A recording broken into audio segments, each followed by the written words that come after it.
नमस्कार। सत्य परेशान हो सकता है लेकिन पराजित नहीं, इस बात की आज आपको लाइव प्रूफ मिल गया है कि अर्नब गोस्वामी को बेल मिल चुकी है। जी हां, अर्नब गोस्वामी को इंटरिम बेल मिल चुकी है। सुप्रीम कोर्ट ने साफ साफ बोल दिया कि अर्नब गोस्वामी को जेल में नहीं रखा जा सकता। यह मामला है लिबर्टी का, एक सिटीजन का, एक इंडियन सिटीजन की लिबर्टी का। तो सुप्रीम कोर्ट ने साफ बोल दिया कि अर्नब गोस्वामी को जेल में रखना उचित नहीं है, इसलिए उनको रिहा करा जा रहा है। Supreme court orders release of Arnab Goswami and other co-accused of on interim bail in 2018 case, bond of ₹50,000 to be executed before jail superintendent, यानी कि 50,000 का बॉन्ड देना पड़ेगा। और अर्नब गोस्वामी और जो बाकी के को-अक्यूज्ड थे जो इस मामले में जिनको नाम आया था, उन सबको इंटरिम बेल के तहत रिहा कर दिया गया है।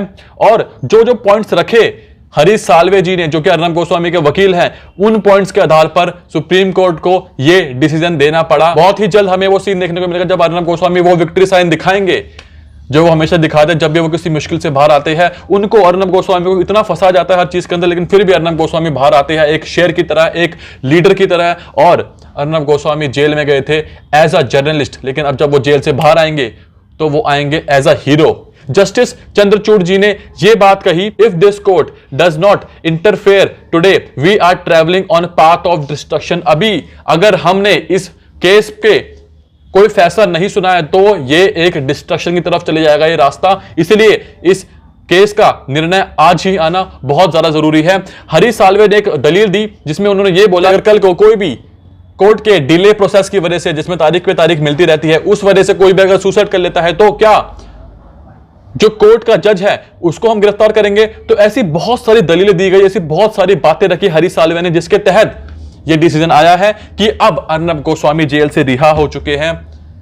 और यह माहौल है जश्न का। सारा रिपब्लिक मीडिया, सारे भारत के लोग जो पिछले 8 दिनों से अर्नब गोस्वामी के सपोर्ट में थे, जंतर मंतर हो, चाहे वो कोई भी जगह हो, देश के कोने कोने में हवन हो रहे थे, देश के कोने कोने में अर्नब की रिहाई की मांग उठ रही थी और लोग सड़कों पर आ चुके थे, पोस्टर लेके हाथों में, शर्ट्स पहन रखी थी अर्नब गोस्वामी के नाम की, और एक ही नारा था उन सबका कि रिलीज अर्नब गोस्वामी। उसके बाद आज जो फैसला आया वो एक बहुत ही बड़ा फैसला है सुप्रीम कोर्ट का। और सुप्रीम कोर्ट की जो ऑब्जर्वेशन है, जो बातें बोली है सुप्रीम कोर्ट ने, ये आज तय हो गया कि सुप्रीम कोर्ट को सुप्रीम कोर्ट क्यों कहा जाता है। क्योंकि सुप्रीम कोर्ट जो चीजें ऑब्जर्व करता है, जो उनका दृष्टिकोण होता है, वो सबसे बेस्ट होता है, सबसे उच्चतम होता है, इसलिए उच्चतम न्यायालय सबसे बेस्ट मानी जाती है। और अर्नब गोस्वामी ने ये बात बार बार बोली वैन में जब उनको ले जाया जा रहा था कि उन्हें सुप्रीम कोर्ट से मदद चाहिए और वो सुप्रीम कोर्ट जाएंगे। जब हाई कोर्ट ने उनकी बेल को रिजेक्ट कर दिया था तो हाई कोर्ट ने बोला था कि आप सेशन कोर्ट के पास जाओ, लेकिन जो लीगल टीम थी अर्नब गोस्वामी की, वो सेशन कोर्ट ना जाके सीधे गई उच्चतम न्यायालय सुप्रीम कोर्ट। और सुप्रीम कोर्ट ने जो फैसला सुनाया है,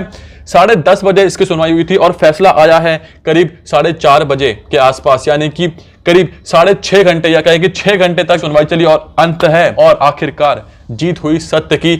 आप जितना भी दबा लो सत्य को, सत्य दब सकता है लेकिन सत्य छुप नहीं सकता। तो सच सामने आकर ही रहता है और सामने आ गया और अर्नब गोस्वामी को अब रिहाई मिल चुकी है। यह मौका है खुशी का, यह मौका है सत्य की जीत का, यह मौका है जस्टिस का, कि अगर हम सब मिलकर साथ आ जाते हैं और अगर इंसान बेगुनाह है तो उसको सजा नहीं हो सकती, चाहे फिर कुछ भी हो जाए।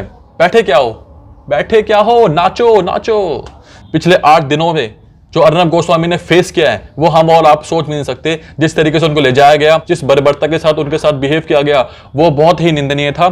लेकिन अब जब पूछता है भारत आएगा अर्नब के साथ, तो वो देखने में बड़ा मजा आएगा। और टीआरपी के रिकॉर्ड्स आप लोग समझ जाओ, क्योंकि अब टीआरपी के रिकॉर्ड टूटने वाले हैं और नए रिकॉर्ड सेट होने वाले हैं। और ये काम अर्नब गोस्वामी को करना आता है क्योंकि वो ये काम करते आए हैं। तो तब तक के लिए धन्यवाद।